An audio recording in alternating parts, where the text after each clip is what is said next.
تو یہ کوشچن جو بار بار کیا جا رہا تھا اور یہ کہا جا رہا تھا کہ اس کے اندر 85 کے قریب منرلز ہوتے ہیں، تو یہ میں نے ڈاکٹر صاحب سے کہا کہ اس کے اندر تو منرل ہوتے ہیں، تو ملٹی وائٹامن یا کوئی منرل کا کوئی ٹانک لینے کی تو ضرورت ہی نہیں ہے، ٹھیک ہے اس کو استعمال کرتے رہیں، کیا ضرورت ہے تو اتنا مہنگے مہنگے ٹانک لینے کی؟ یہ بھی خیر ہے تو مہنگی، لیکن اس کو کیوں استعمال کرتے جو ہمارے اپنے ملک کے اندر ہو رہی ہے؟ یہ منرل اصل میں جتنی بھی چیزیں ہوتی ہیں میں آپ کو بتاؤں، اگر جس طرح آئرن ہے نا آپ کو روٹین میں ضرورت ہوتا ہے، لیکن اگر آپ یہ زیادہ مقدار میں لینا شروع کر دیں تو یہ جگر کو بیکار کر دیتا ہے۔ زنک ضرورت ہوتا ہے بندے کو نارمل مقدار میں، یہ سارے منرل ضرورت ہوتے ہیں، زنک کی ضرورت ہے، ایون کاپر کی مقدار کی ضرورت ہوتی ہے تھوڑی سی، تو جس طرح سوڈیم ضرورت ہوتا ہے، یہ خاص طور پہ منرل ہے نا یہ دھاتیں، جس طرح زنک میں آپ کو بتا رہا ہوں، آئرن بتا رہا ہوں، جس طرح یہ دھاتیں بھی ہیں نا، زنک بھی دھات ہے، آئرن بھی دھات ہے، تو یہ جتنی بھی ہوتی ہیں یہ اگر ریکوائرڈ کوانٹٹی تھوڑی تھوڑی مقدار میں تو اس سے زیادہ نہیں تو یہ جگر میں سروسز کر دیتی ہے۔ زنک کی ایکسیس کی سروسز ہو جاتا ہے، آئرن کی سروسز کا مطلب ہے جس میں جگر کام کرنا چھوڑ دیتا ہے، بیکار ہو جاتا ہے۔ کوانٹٹی تھوڑی تھوڑی مقدار میں تو اس سے زیادہ نہیں تو یہ جگر میں سروسز کر دیتی ہے۔ زنک کی ایکسیس کی سروسز ہو جاتا ہے، آئرن کی سروسز کا مطلب ہے جس میں جگر کام کرنا چھوڑ دیتا ہے، بیکار ہو جاتا ہے۔ اچھا، جیسے کہ آپ نے ڈاکٹر خالد صاحب کی رائے سنی، انہوں نے تو واضح طور پہ کہہ دیا، خاص طور پہ اس کی جو زیادہ مقدار ہے اس کو استعمال کرنا تو بہت ہی زیادہ جو ہے وہ مضر صحت ہو سکتا ہے، اور اس کو تو بالکل بھی کوشش یہ کریں کہ آپ اس طرح کی چیز کم یا زیادہ کسی بھی فارم میں استعمال نہ کریں۔ اگر آپ یہ کہہ رہے ہیں آئرن کی باڈی کو ضرورت ہوتی ہے، تو آئرن اگر سیب کی صورت میں جا رہا ہے، وہ اس آئرن سے بڑا فرق ہے۔ اب یہ میں کہوں کہ یہ پین کی جو یہ پن لگی ہوئی ہے، میں اس کو کھانا شروع کر دوں، مجھے آئرن چاہیے، تو کیا میری باڈی اس کو ایکسیپٹ کر لے گی؟ نہیں کرے گی بھائی، وہ کسی اور فارم کے اندر آئرن آپ کو دیا جاتا ہے، اور یہ لیور نے ہی فنکشن کرنا ہوتا ہے، لیور نے فنکشن کرنا ہوتا ہے، یہ ابزارو کرتا ہے، ان چیزوں کو ابزارو کرنے کے بعد کچھ ایسی چیزیں اگر آ جاتی ہیں جو ان نیچرل ہیں، جو کہ اللہ تعالیٰ نے اس لیے آپ کے لیے نہیں بنائی کہ آپ ان کو کھائیں، تو پھر وہ نقصان تو کریں گی۔ اچھا، ڈاکٹرز تو اس بارے میں بہت زیادہ کلیئر ہے، ڈاکٹرز کا ویو تو بہت زیادہ کلیئر ہے، وہ تو اس کے حق میں ہی نہیں ہے کہ یہ سونے کا کچھ تھا، چاندی کا کچھ تھا، یہ سلاجید، یہ فلانی چیز، ٹھیک ہے، ان کے نزدیک تو ان کی کوئی گنجائش نہیں ہے۔ تو ٹھیک ہے، میں نے کہا ڈاکٹرز نہیں مان رہے تو حکیم جو طبقہ ہے ان سے تھوڑی سی گفتگو کر لی جائے، ان سے پوچھی جائے یہ بات کہ بھائی یہ دیکھیں یہ سلاجید لوگ کھا رہے ہیں، دھڑا دھڑ بک رہی ہے، آن لائن بک رہی ہے، اور اس کو کوئی پوچھنے والا نہیں ہے۔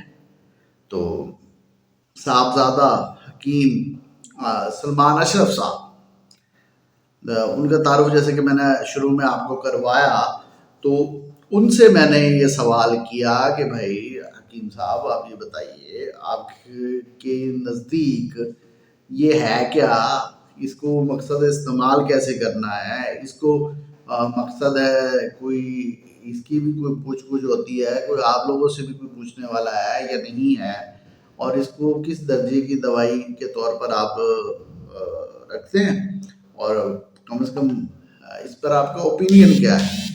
تو یہ جو ہے کائنڈلی ہمارے سامنے اس چیز کو بیان کریں تاکہ لوگوں کو ہم بتا سکیں۔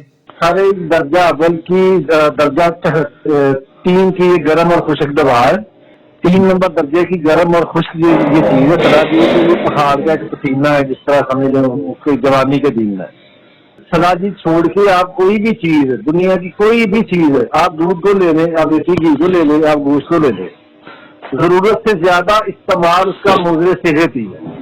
ہر چیز کا ایک اعتدال اور ضرورت دیکھی جاتی ہے، ٹھیک ہے۔ اگر ایک بندے کے جسم کے اندر ہیٹ کی کمی ہے، گرمی کی کمی ہے، تو اسے ڈاکٹر ایک گرم چیزیں استعمال کر چیزیں بولے گا کہ آپ نے گوشت کھانا، انڈے کھانے ہیں، آپ اس بندے کے لیے جس میں سردی کا توازن بگڑ کے زیادتی سامنے نظر آ رہی ہوگی، اسے ہم گرم غذائیں بتائیں گے، اسے سلاجید والا نسخہ دیں گے، زعفران والا دیں گے، کچلے والا دیں گے۔ اب جو ہمارے جو نظریے میں جو نسخہ جات استعمال ہوتی ہے نا، جیسے